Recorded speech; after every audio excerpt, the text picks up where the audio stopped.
So those of you who have, sorry, I'm Tania again. Hi, Tania. Hi. Those of you who have worked with some JavaScript MVC frameworks like AngularJS probably know about this thing. To do MVC is basically a small project for to-do list implemented into different frameworks that allow you to see how things differ in those things. So basically the idea is there's a small project that you can do to just get a sense of either a library or a language, and that's what I did. What I did, well, it's close to the MVC, but it's the version for the backend, which is called to-do backend. And so people have also posted implementations with other languages, Ruby, Node.js, some JavaScript, and these things. And what I did was implement this in plain Go. So no Gorilla, nothing, just plain Go. And this was my very first and so far only Go project. And I did it in August, so I may have forgot some of it. And well, it comes with a set of unit tests. Oh, sorry, not unit tests, just tests. So you can give it an endpoint, and it can be localhost, and you run this set of tests against it. And if I refresh this, it will just run all of these things. Hey, they all pass. Yeah. Very quickly. Very quickly, yeah. So, so this test checks that we can get a single to-do item, that we can create a to-do item, and we can delete to-do items.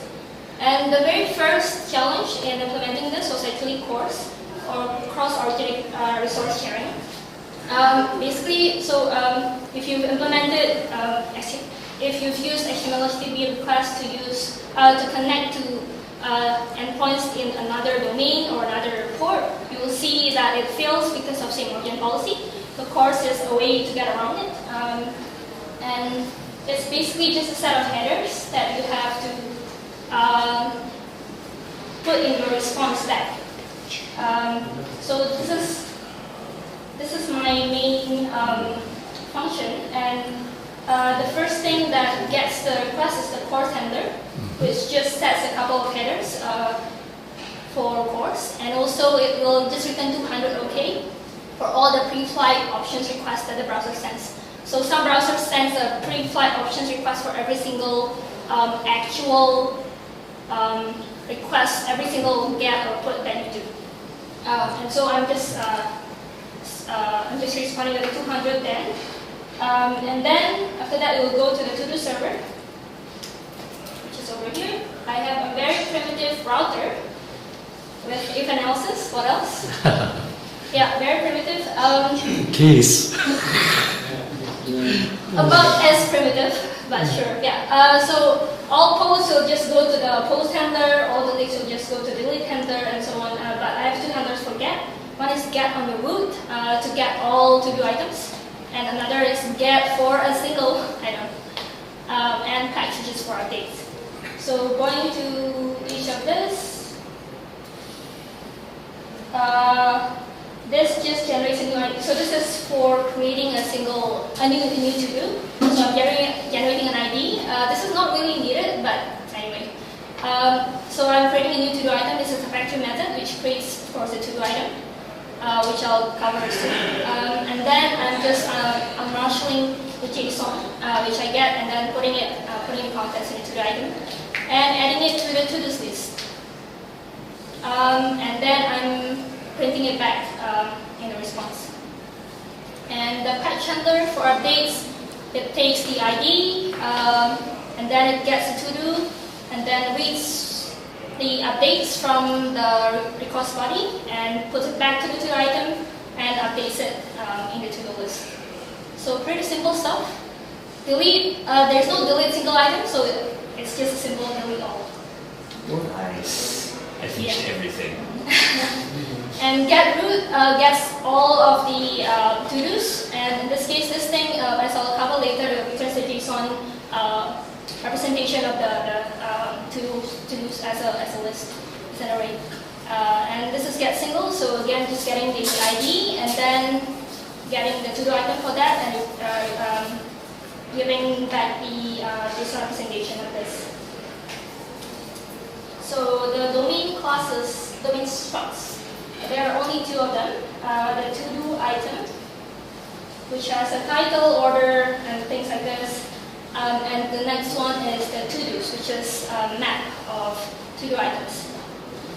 So this to-do item, new to-do item is just a factory method, just returns a basic to-do item. And this one returns a JSON representation of this. And as you can see, in true TDD fashion, there are no tests that test for exceptional cases, and so I just omitted those things. But at least, as Shuyin mentioned, in Go, when you type that underscore, you know that you are ignoring something. And it will blow up in real life. But this is a simple case, so it doesn't. In the add method here for the to-dos, I am lazily creating the map. Otherwise, I'm just assigning it. Delete all just makes a new map and assigns it here, hoping that the others will get garbage collected. Get just takes it from the map, update, straightforward, as array, just basically creates an array out of this, and that gets used here in the string function of to-dos, which then just marshals this and returns the string representation. So the other thing that I want to mention is that since this is just a simple project, this JSON marshalling, for example, is not the most efficient thing because it puts the whole thing in memory. So if the JSON is big, I wouldn't do this. But it's small, so it's fine. And I have an ID generator, which is actually really dumb. It just increments something. So I don't really do this thing. Yep. I noticed you don't use Go format. Oh, this was my first project, so I didn't know about Go format. Okay. Yeah. For the next one. Is iota, is that like calling a iota, like when you're doing constants, the same thing? You can just call iota? Yeah. Iota? Yeah. Oh, yeah. Yeah, that's for constants. That's considered for enums, yeah. Enums are constants. Yes. I've not seen it done like that. Yeah, this one. No, IOTA. That's IOTA. I2 is integer to ASCII. ASCII. Alright. Yeah, that's Oh, the IOTA. increments being done above it. I'm blind. Yeah, well, that's it. Yeah, so one suggestion Yes. so in case of like, have you thought about like persistence of the to-dos? As you can see, I'm taking This shortcuts is, here by storing it in memory. First But project. yes, So this is So- why this. So I was just thinking like, so Yeah. if we implement the to-do as an interface, Mhm. so you can like replace it in memory and then like, Yes. actual persistent storage. Yeah, that may be my next project. Now that's actually the tricky part of Yeah. Go, Yeah. using interfaces well. Yeah, so your front end, like your main API won't change, like you will still have like to-do stuff add, right? But Yeah. still then you will be like actually persisting based on the mechanism used for the Yeah. Question for you. If you remember it, what was the most confusing thing for you going into here? Do you There remember? were a couple of small things. For example, I thought I was writing the right thing, but it wouldn't compile. And that was apparently because I was not using one of the libraries that I imported. For example, I imported Funct in all of them, but in one of the files, modules, yeah. I didn't actually use it to print or do anything, and so it didn't compile. And so I was like, what? This worked. Actually, you should try. I think another one is like going quotes. Mhm. Yeah. So if you use like if you're using since you're using Vim, right? So you can install the plugin Vim.do. There's a plugin. Yeah, Vim.do. So it comes with going quotes. This one has it, so actually okay. when I go to that line, it shows what the problem is. But the first time I was like, Why? why? Yeah. Extra import shouldn't harm anything. Exactly, and it's also that's true with variables, right? If you Yeah. have unused variables, it will complain also. So Yeah. things like this, even with a small project like this, you can actually see it and have WTFs, right? All Yeah. And of course, that's the first purchase. Yes. Did you like it? I like it but I think as Siri mentioned, for prototyping stuff, I wouldn't go with this, I think. But for things that need to be stable, yes. Stable and fast, really fast, scalable, I will use this. Use the right tool for the right job. Same. Yeah. Alright. Thank you.